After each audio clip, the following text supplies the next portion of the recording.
Dieu vous bénisse. Alors aujourd'hui, je voulais tout simplement partager avec vous ce que le Saint-Esprit a mis dans mon cœur pour son peuple.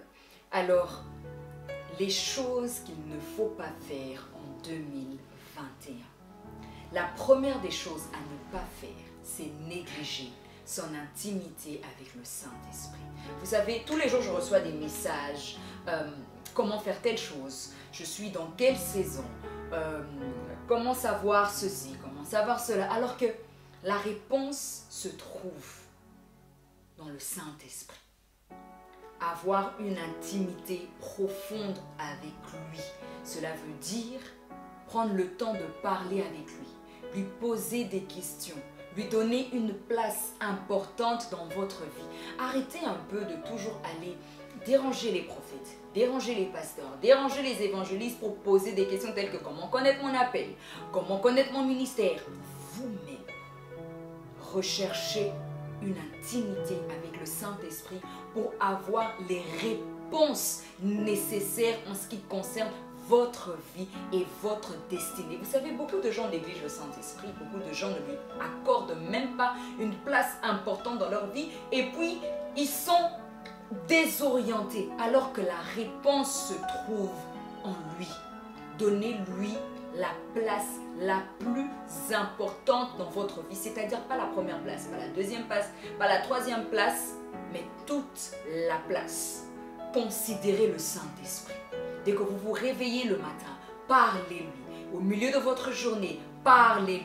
Avant de dormir, parlez-lui. Et vous allez voir au fur et à mesure où vous le considérez, il deviendra de plus en plus réel dans votre vie. La deuxième chose à ne surtout pas faire en 2021, c'est se comparer aux autres. C'est une des choses que beaucoup de gens font. C'est surtout comparer la vie de prière de ton prochain à ta vie de prière. Oh, l'autre réussit à jeûner, oh, l'autre a réussi à se consacrer. Alors que tu ne sais pas pourquoi Dieu demande à l'autre de se consacrer comme ça, de jeûner comme ça ou de prier comme ça. Vas-y tout doucement avec Dieu. Si tu vois quelqu'un écrire « J'ai passé 8 heures en prière », gloire à Dieu. Le plus important, ce n'est pas les heures que l'autre fait en prière, mais c'est la vérité qu'il y a au-dedans de toi par rapport à la prière que tu es en train de faire et surtout les motivations qui t'animent à faire les 8 heures de prière. Est-ce pour te vanter que tu fais 8 heures de prière? Est-ce réellement ce désir que tu as à passer du temps avec Dieu? Parce qu'aujourd'hui, il y a beaucoup de gens qui font, on dirait, une course. Celui qui passe plus de temps en prière, celui qui médite le plus, celui qui jeûne le plus. S'il vous plaît, allez-y tout doucement avec Dieu.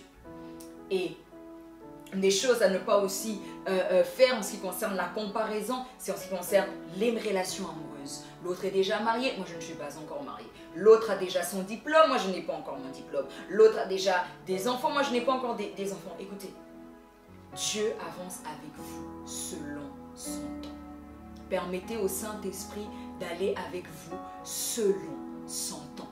C'est la chose la plus importante. Vous n'êtes pas en compétition avec qui que ce soit. Je dis toujours, je ne suis pas en compétition avec d'autres personnes. Je suis en compétition avec la femme que j'étais hier. Je dois tous les jours me surpasser.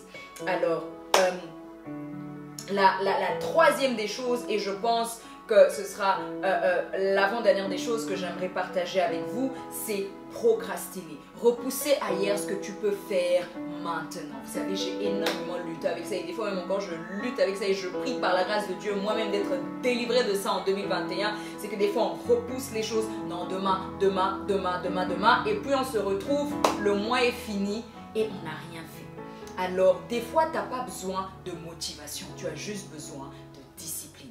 Alors la dernière des choses à ne surtout pas faire en 2021, c'est beaucoup parler.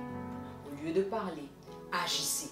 Des fois, avant de commencer quelque chose, ne te pose pas beaucoup de questions. Vous savez que Dieu n'est pas dans la logique. Nous, on est dans la logique. On réfléchit le comment, du pourquoi, le ceci, de cela. Quand Dieu te demande de faire un pas de foi, fais un pas de foi. Sois comme Abraham.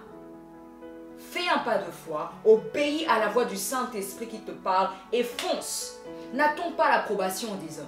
Le plus important, Et tout simplement, cette petite voix du Saint-Esprit qui t'a parlé au plus profond de toi et qui t'a dit avance. Et tu avances et tu vas vivre les résultats de ton obéissance à la voix de Dieu. En tout cas, que Dieu vous bénisse. Bon mois de février à tous.